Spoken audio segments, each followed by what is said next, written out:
বাংলাদেশে বর্তমানে এখন সবথেকে জনপ্রিয় ২ জন সেলিব্রিটিকে নিয়ে কথা না বলে পারলাম না। একজন হচ্ছে মারিয়া মিম, আরেকজন হচ্ছে মুন্না খান। মুন্না খান ইতিমধ্যে নতুন একটা সিনেমা নিয়ে হাজির হয়েছে আর তার থেকেই তার আরো ভিউ বাড়া শুরু হয়েছে।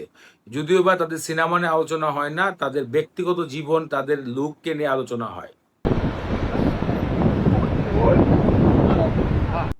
এদিকে মুন্না খান ব্যতীত মারিয়া মিম এমন একটা পর্যায়ে চলে গেছে, সাংবাদিক তার প্যারিস ভ্রমণের ভিডিও দেখে মনে হয়েছে দীপিকা পাদুকোণ অথবা আলিয়া ভাটকে ফেল করে দিয়েছেন তিনি।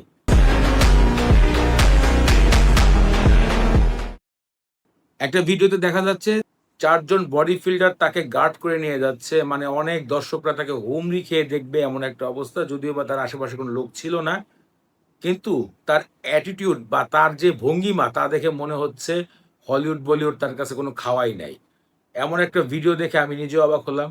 বাংলাদেশের অন্যান্য নায়িকারা এখন পর্যন্ত ওই জায়গায় যেয়ে এরকম একটা ভাব নিতে পারে নাই। কিন্তু হয়তো ২-১ টা নাটকে কাজ করেই মারিয়া মিম এত বড় একটা ভাব নিয়ে ফেলছে, যা আসলেই প্রশংসার মতন। মারিয়া মিমের পরিচয় হিসাবে কিন্তু একটা তথ্যই পাওয়া যায়, তা হচ্ছে তিনি সিদ্দিকুর রহমানের বউ, যিনি একজন কমেডিয়ান। তাও আবার এখনকার বউ না, প্রাক্তন বউ। আর এদিকে মুন্না খান বিদেশ থেকে টাকা কামাইছে, দেশেও তার টাকা আছে। সেই টাকা দিয়ে তিনি নিজেই নায়ক হবে বলে সিনেমা তৈরি করছেন। যদিও বা নায়ক হওয়ার যেসব বিষয় সেগুলো তার ভিতরে নেই, তারপরেও হচ্ছে কারণ তার আছে টাকা। টাকার জোর হচ্ছে সবথেকে বড় জিনিস।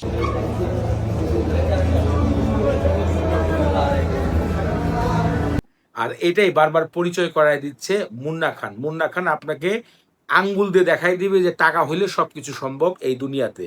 মুন্না খানের সম্প্রতি একটা সিনেমা মুক্তি পেয়েছে যার নাম 'তছনছ'। এই সিনেমাতে অভিনয় করেছে বাংলাদেশের ভালো ক্যাটাগরির একজন নায়িকা যার নাম হচ্ছে ববি হক। সিনেমা পরে আবার তার সাথে কোনো ঝগড়া লাগছে তার স্বামীকে নিয়ে, সেই একটা ভিডিও বা অডিও রেকর্ড ফাঁস হয়েছে। কার দেওয়া সেটা আপনি সেদিন ওয়েট করেন। আরে চাস তুই সামনে এসে কথা বল। তো কত বড় সাহস আমি দেখি। মানুষের বান্ডিল বান্ডিল লাখ লাখ টাকা নিয়ে দেবেন, ঠিক আছে? সিনেমা আমি যেটা বানাইছি এটা আপনি এটা তার জীবনে এরকম সিনেমা হয় নাই, তার জীবনে লাইফ এরকম সিনেমা হয় নাই। আপনার কাছে মুন্না খান, হ্যাঁ? আপনি আপনার কামে লাগবো, হ্যাঁ? আপনি আমার সাথে কি দেখা করেন? আপনার সাথে দেখা করতে আছে, আপনার লোকেশন যাচ্ছে, সেম লোকেশন মারেন। এমনই ২ জন সেলিব্রিটি বাংলাদেশকে রিপ্রেজেন্ট করতেছে। তার মধ্যে উল্লেখিত ১ নম্বরে রয়েছে মুন্না খান, যিনি নায়ক হিসাবে এবং নায়িকা হিসেবে রিপ্রেজেন্ট করতেছে মারিয়া মিম। আর এতেই বোঝা যাচ্ছে বাংলাদেশের মিডিয়া ইন্ডাস্ট্রি কতটা ডাউনফল দিকে যাচ্ছে এবং এই মিডিয়া ইন্ডাস্ট্রি ধ্বংস করবে এমনই কিছু সেলিব্রিটি। আমার কাছে এদের নিয়ে কথা বলার তেমন কিছুই নেই। কিন্তু কথা বলছি এই কারণে, এরা বাংলাদেশকে রিপ্রেজেন্ট করতেছে। কারণ এদের ভিউ সবথেকে বেশি আসতেছে, মানুষ তাদেরকে দেখতেছে।